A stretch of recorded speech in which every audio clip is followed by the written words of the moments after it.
Minum air putih pada kesempatan hari ini tanggal 15 September 2022. Pada saat ini saya berserta dengan Fetrik Jumati, Saya Muhammad Fajril Ishak. Mukhtar Imam Hanafi Esa. kami adalah kuasa hukum dari Ibu Wiwin yang saat ini adalah korban dari suami yang membakar istri dan anak-anaknya. Ini korbannya ya, ini istrinya Bu Wiwin, ini anaknya. Anak ini masih di bawah umur ya. Sekali lagi minta perhatian dari Kak Seto supaya memperhatikan anak ini.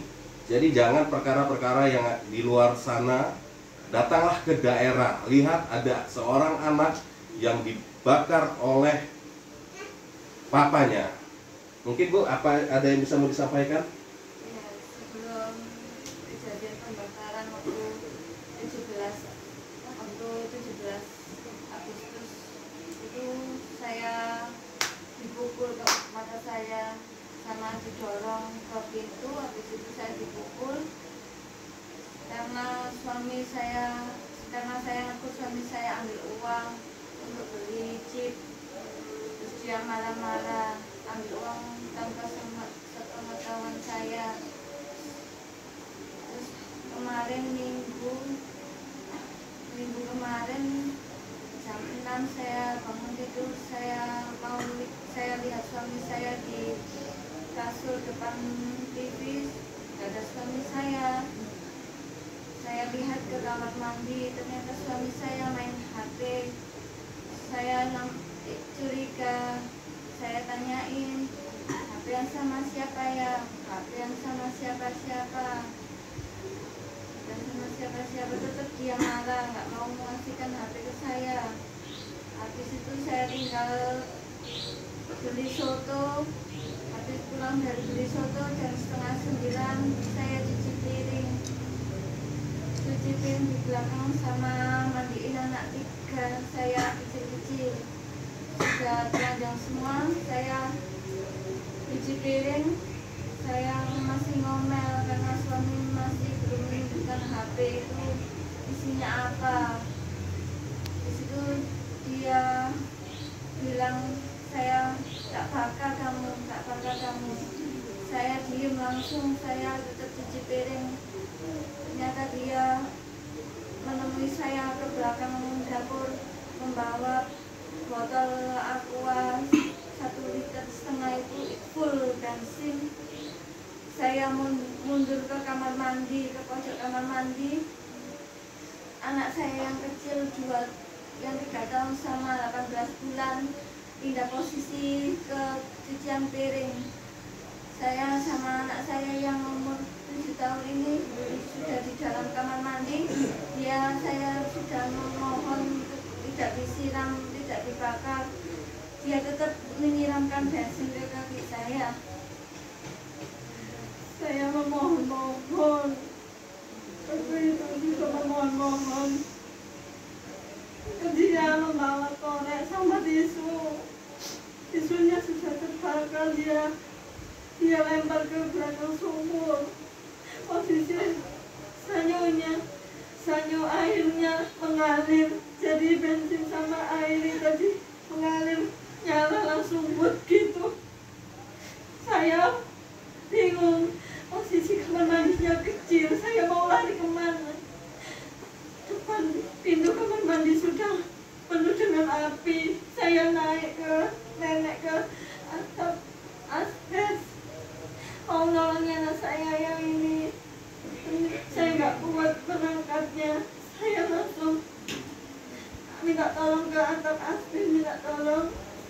Nggak ada tetangga yang dengar. Terus ternyata ini anak saya yang ini kebakar ini sudah dipindah dari api tadi ke jauh dari api tadi. Saya yang minta tolong, mau di atas aja saya mau minta tolong ke tetangga, nggak ada yang keluar. Terus saya jatuh dari asbes, dari ketinggian dapur ke bawah itu, langsung saya jatuh. saya nggak bisa bangun. Tapi saya itu mikir anak-anak saya gimana kondisinya. Saya bangun sendiri sambil dia bilang nggak nolongi saya, dia bilang malah nyalahkan saya. Makanya ojo nggak perkara, jangan bikin masalah. Di situ saya lari ke depan mau minta tolong ke tetangga, saya ditarik ke dalam rumah. Saya keluar lagi, ditarik ke dalam rumah. Terus saya ayo ya minta tolong ya bawa ke klinik. Saya panas, saya nggak kuat, saya panas. Sambil saya bicara gitu, sambil saya makaikan anak-anak saya ketiganya baju. Anak saya kan semua nggak pakai baju, saya memakaikan baju. Saya nggak ngerasain kondisi saya seperti anak saya ini selamat. Habis itu saya mikir rumah di dapur banyak api. Saya takut rumah-rumah tetangga ini kebakaran juga. Saya ada saudaranya, suami saya itu, saya mak tolong mak, api mak, padamkan mak, sampai pateni mak, api mak, orangnya gini aja, mampu aja. Habis itu saya dibawa ke dia ke klinik KSS Sukodono Sambung Bejo, naik sepeda motor berempat, anak saya 3, saya sama dia. Waktu sudah di posisi di jalan, saya diwanti-wanti jangan bilang ke pihak rumah sakit tentang masalah ini. Terus sampai ke rumah sakit, suami saya ditanyai perawat, kenapa ini Pak, kenapa? Itu kesuntikan bensin di sebelah rumah, ada bensin terus ada api, ada bakar-bakar gitu. Terus perawatnya kan curiga sampai kayak gini. Terus dia disuruh keluar, bapak keluar dulu ya, bapak keluar dulu. Dia keluar bersama 2 anaknya yang kecil itu. Saya ditanyai sama klinik KSS Sambung Bejo Sukodono. Terus saya cerita sesungguhnya apa adanya, tapi peristiwanya pihak KSS klinik tadi langsung ke Mapolres Sidoarjo. Terus keluarga saya minta tolong dia diam-diam ke perawat KSS. Bu, saya minta tolong hubungi keluarga saya Bu, rumahnya di Semontoro, Lumbungan Bu, Kang Makam Bu, tolong kabari saya. Soalnya saya minta tolong diteleponkan keluarga saya ke dia. Saya nggak bawa HP, saya nggak pegang HP, yang pegang suami saya aja. Saya nggak bawa HP, nggak main HP. Dia bilang gini, terus gak usah, terus kok lak warang, kok ayo mulai. Kalau terus gitu, saya minta tolong, soalnya saya nggak betah, nggak kuat, ini panas, sakit, terus nggak kalung-kalungan kaki saya, apalagi anak saya nangis terus di klinik. Habis itu pihak KSS telepon Mapolres Sidoarjo langsung datang barengan sama mama dan adik saya itu.